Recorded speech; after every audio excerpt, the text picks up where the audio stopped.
Orthodox Jews practice a strict interpretation of the Torah laws, which they believe are eternal and unalterable. Leviticus 18:22 is the verse in the Torah that, according to common interpretations, prohibits male homosexual intercourse.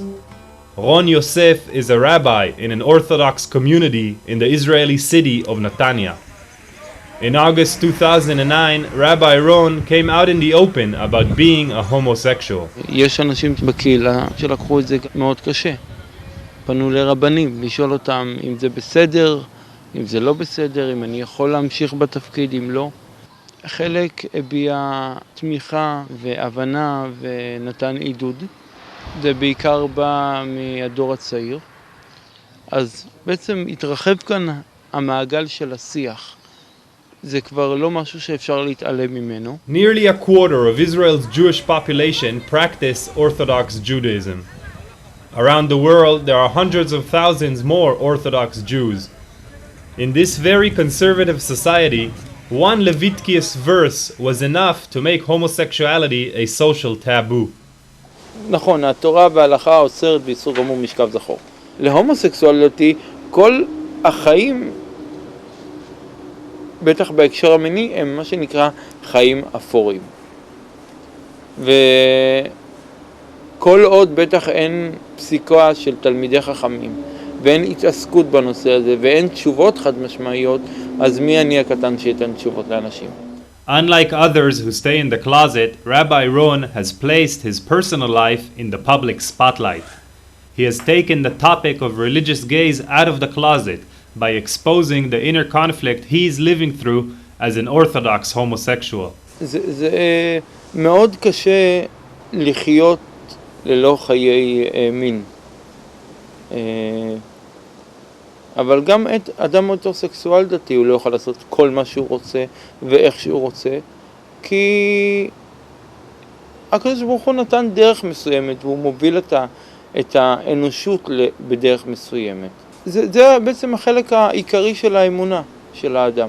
כלומר, אם אתה מאמין שיש בורא לעולם ויש מישהו שמנתב את הכל, והוא מה שנקרא נתן הוראות יצרן, אז אתה חייב לדבוק בהוראות יצרן גם אם זה קשה לך.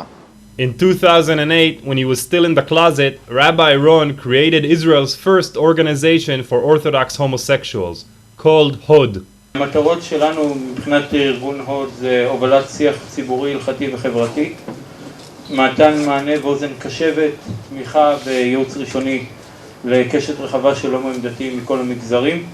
אני עדיין לצערי נתקל אומנם כבר פחות ופחות, אבל במושג הזה של אין בקהילה דתית או חרדית הומואים. Today, HOD holds open meetings all around Israel and supports religious individuals who are in the coming out process. But most of the rabbis' volunteer work in HOD is dedicated to getting recognition to a new principles document that accepts the existence of Jewish religious homosexuals. מסמך העקרונות בא למצוא בעצם פתרון חברתי והלכתי לכל הנושא הזה של הומואים דתיים. וניסינו לבוא ולומר איך אפשר להתקיים בתוך עולם דתי, אורתודוקסי, ששומר על הגבולות, שמכיר בהלכה, שלא בא להתיר משהו שאסור.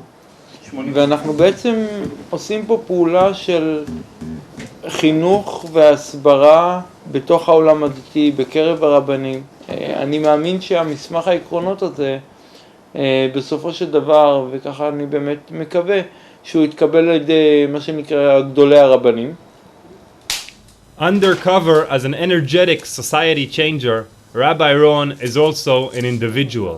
I asked him if he would like to get married one day. הצורך הוא צורך באהבה, כי לחיות חיים בבדידות זה דבר שהוא לא נכון והוא לא טוב. לא סתם נאמר לא טוב להיות האדם לבדו. עד היום הייתה אפס הכרה בהומו דתי, ובחיים שלו, ובקבלה שלו. צריך קודם כל להביא את זה למצב שבו תהיה הכרה, זה בעצם ביחיד. ברגע שיהיה הכרה והבנה, יהיה אפשר אולי לדבר על איך התייחסו לזוגיות חד מינית דתית.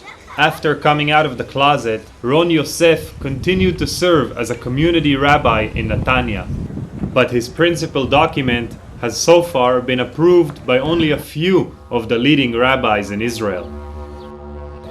He believes that in the future, homosexuals will be a normal part of the religious Jewish society.